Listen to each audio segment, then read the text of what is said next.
Welcome back. I am here today again with Reverend Anthousa Helena. We are going to be talking today about cranial sacral work.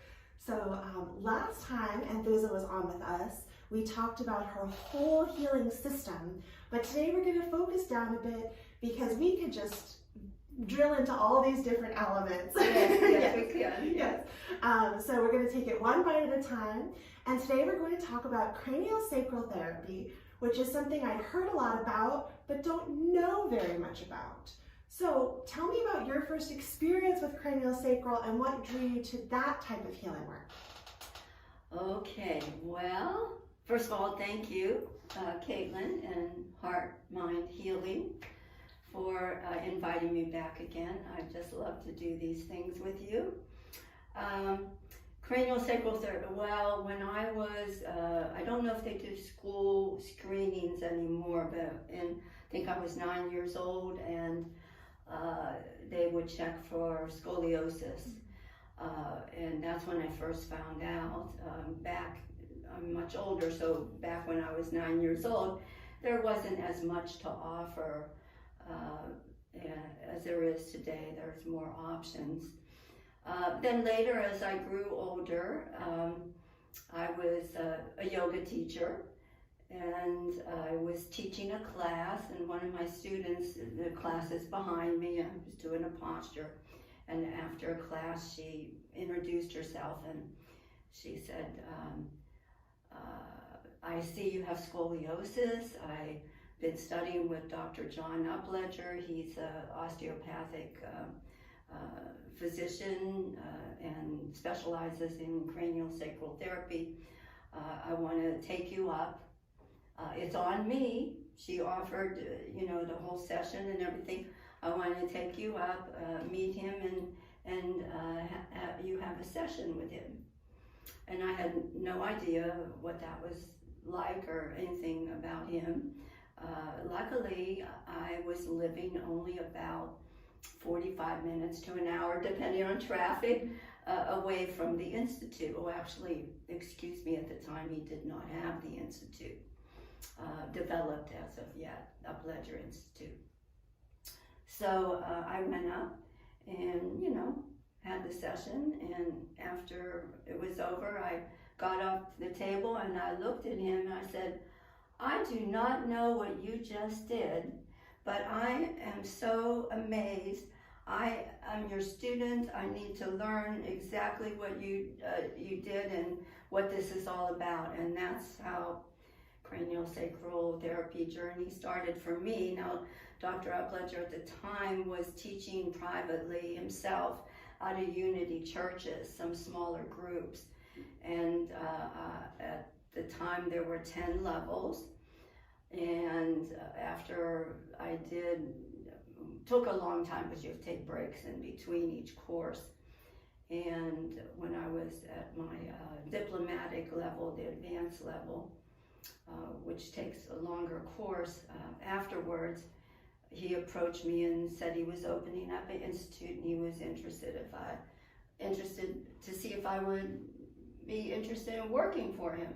Oh, wow. And I was actually quite surprised because I really felt quite inept. Even though I had spent, let's say, several years training with him and had made it to the diplomatic or advanced course, I still felt like I don't know what he's really doing. This is like magic to me, but it's not. It's not magic at all. Yes.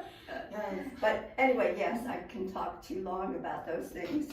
No, I love it, and I love your description of your first session because that's exactly what happened to me with Reiki. Is when you're on the table, you're like, oh, this is it. This is the answer. How do I start going down this rabbit hole? And of course, we study forever, and there's always more to learn. Yes.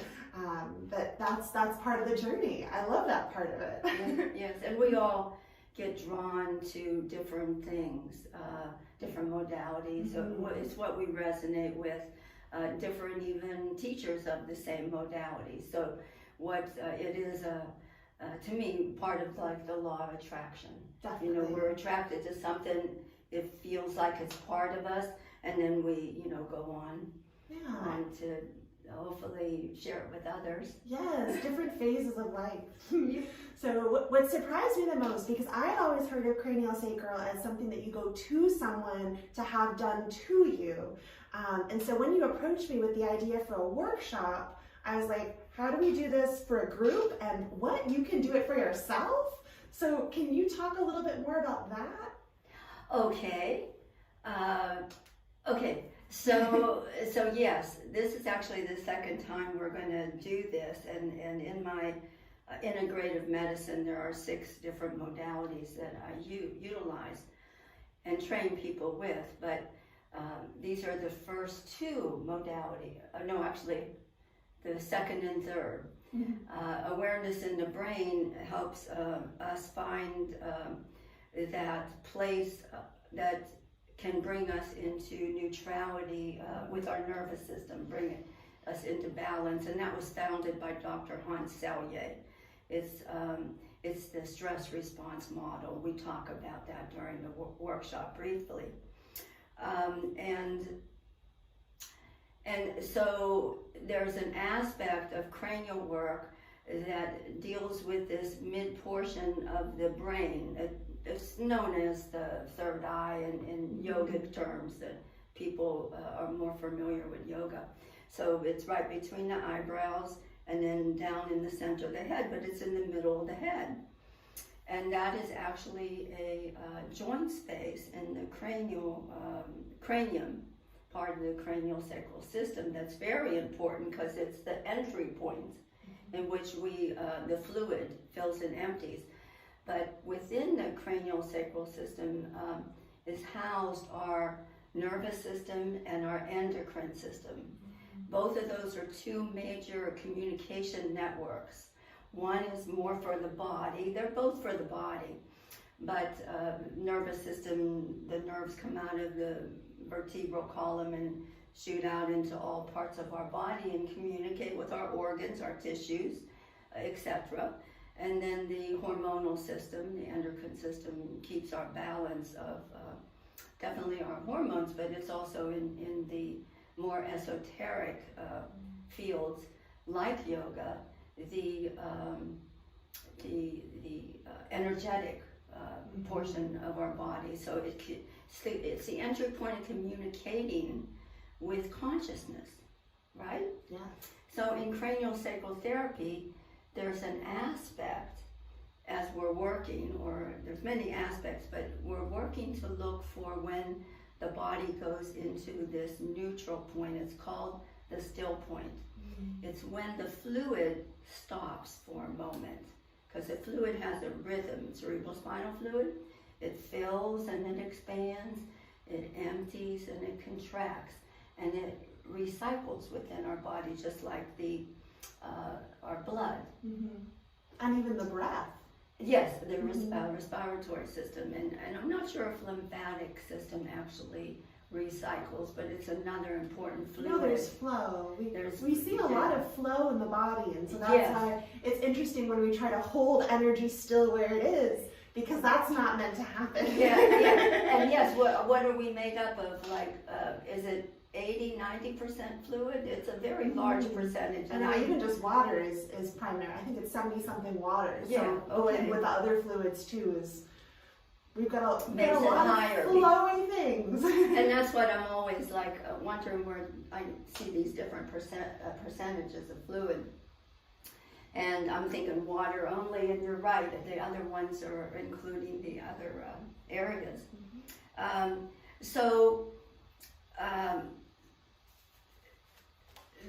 You can reach that still point, and this is part of the awareness in the brain that the workshop is about. It's the place of the state of ultimate self-healing. And this comes from the stress response model with Dr. Hans Selye, that he actually talked about balancing the nervous system.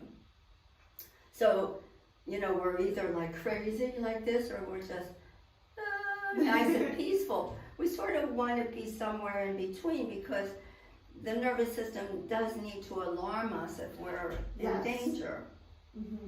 So we don't want it to be hyperactive, but it's important for it to be able to shift in and out. Yeah, and that's not very professional. So anyway, he mentioned, Dr. Anthousa, 3 ways to balance, and that's what the stress response model is about. One of them actually is to adjust the cranial bones.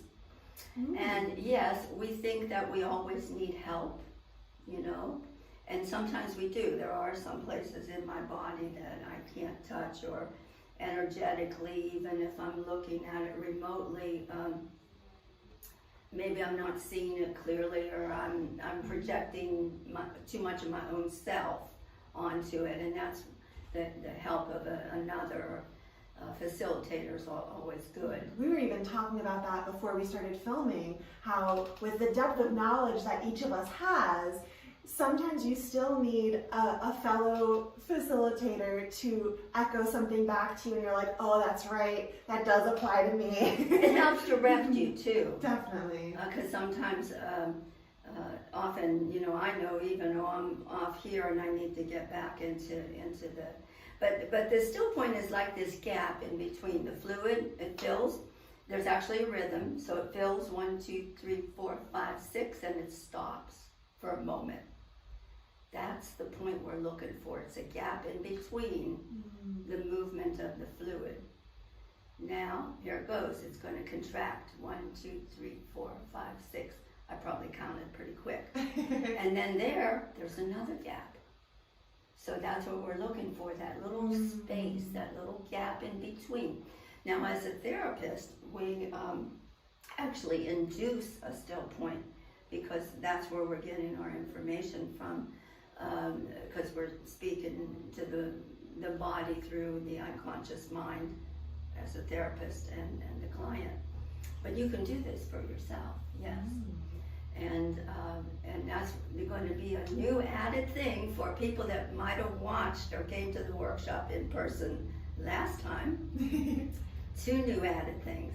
I'm going to teach you how to self-induce your still point area. And that's was something that I saw. I don't know if the pinky balls are something new, but it made me think, oh, we can do this too. And then secondly, I noticed that the class and the meditation time gave me enough time to also walk around and help people energetically clear areas that might be stagnant or just constricted or just not moving so good. And I didn't realize I'd have that time, so that's going to be an added thing too. Yes, that was lovely. I know when, I'm not sure exactly when you came over to me, but I think I know when it was because I felt something. It helps things go a little quicker. And yes, during the advanced levels of cranial work, you do learn how to do distance healing. Because basically we are energy beings. Everything is energy. I mean, I get the basic question every time I get a free consultation to anybody. You know, it's like, well, what is energy? And I'm like, I don't get it. Like, you know, I mean, I know I don't understand quantum physics either, but Einstein said everything is light and sound, and we are made up of frequency and vibration. Not solid matter. You know, we're not, we only think we're solid matter. We're a bunch of electrons and photons and neutrons, energy, atoms, moving, and always constantly in movement and motion, and that's what we want to have, that motion, not the constriction part. And so yes, so if you're trained and you learn, and instinctually we all know this to begin with. So all I'm doing is reminding people you have this innately. Definitely. I mean, think of the way that young children move. You can't get them to stop. They're dancing, they're moving in all of these ways. And then we get to being adults and we're like, oh, we have to be still. And that reflects into the inner world. So well, that's part of our little imprinting that happens as little kids, you know, the parents just say still, you know, and then it just continues at different levels. But the one other point, I think we're probably running out of time. I can't see the clock, but during this gap, this still point area is Dr. Upledger wrote an introductory, real small book. Don't know if it's still out there in the market. It's called The Inner Physician in You. So it's in that gap, that still point, where consciousness and energy intersect. And that's when you're in that state, you can get in touch because you're more connected with your higher self, or the God of your own understanding, whatever you want to call it, your consciousness. And you can gain insight, wisdom, guidance, healing, spontaneous healing can happen in those moments. And so, yes, we are energy beings, and during that gap, that still point place, what happens is we get a moment for our nervous system to rest. Mm-hmm. And when we're resting, totally relaxed, in stillness, that's when everything comes. That's when magic happens. Any great sage or meditative prophet will tell you, this. And so what I'm doing is helping you to taste that, to feel that, and to give you the gift. There'll be a handout. You don't have to take notes. And you experience it, and then you keep repeating that experience. Once you get the flavor, it's in there. It's like looking for that Waldo in the painting. Yes. Once you found Waldo, it's easier to find in the next time. So once you get that feeling and sensation while in your meditative state, and I'm assisting you, I'm also going to show you your cranial bones and how to move them and open them. It's very interesting and colorful because everything's colorful. Oh yes, I love your colorful skull prop that you bring into class. So it's really a lot of fun, and I just urge you to come in and relax. 90 minutes, May 5th. Yes, and I'll have check the description for all the information about that upcoming workshop. And I think this is a perfect little introduction, toes dipping into what we're doing here with cranial sacral work. And I would love to dive more into this.